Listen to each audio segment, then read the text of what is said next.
নতুন বাংলাদেশ বিনির্মাণে কাজ করছে বিএনপি। দ্রুত সময়ের মধ্যে তারেক রহমানের নেতৃত্বে সুখী ও সমৃদ্ধ দেশ গঠন করা হবে বলে জানিয়েছে দলটির মহাসচিব ও এলজিআরডি মন্ত্রী মির্জা ফখরুল ইসলাম আলমগীর।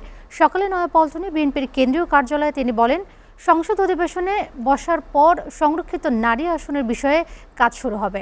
নিয়মনীতি থাকার কারণে সিটি কর্পোরেশনের প্রশাসক নিয়োগ দেওয়া হয়েছে। অল্প সময়ের মধ্যে সিটি কর্পোরেশন নির্বাচনও দেওয়া হবে বলে জানান মির্জা ফখরুল। নুরুদ্দিন খানের প্রতিবেদন। ত্রয়োদশ জাতীয় সংসদ নির্বাচনের পর সোমবার সকালে প্রথমবারের মতো নয়াপল্টনে দলের প্রধান কার্যালয়ে আসেন বিএনপি মহাসচিব মির্জা ফখরুল ইসলাম আলমগীর। গণতন্ত্রের উত্তরণের এ সময় সাংবাদিকদের সঙ্গে আলাপকালে তিনি জানান, নতুন বাংলাদেশের জন্য কাজ করছে বিএনপি সরকার। আমরা এখন নতুন এক বাংলাদেশের জন্য কাজ করছি, স্বপ্ন দেখছি।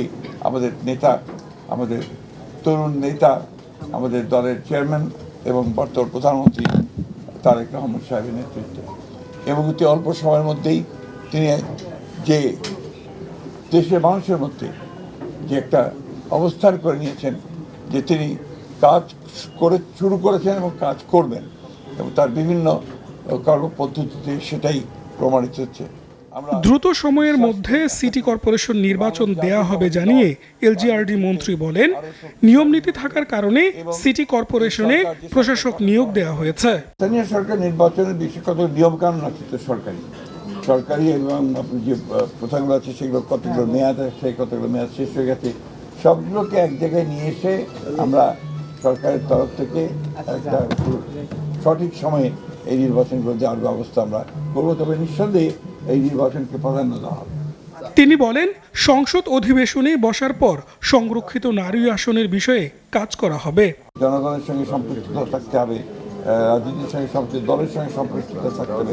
আমাদের দলের পক্ষ থেকে যারা দলের সঙ্গে সম্পৃক্ত আছেন তাদেরকে প্রাধান্য দেওয়া হবে।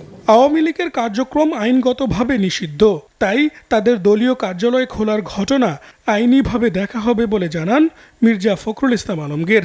আইনগতভাবে বলা আছে যে তাদের কার্যক্রম নিষিদ্ধ, সেইভাবেই এটাকে দেখা হবে। নুরুদ্দিন খান, এসএটিভি, ঢাকা।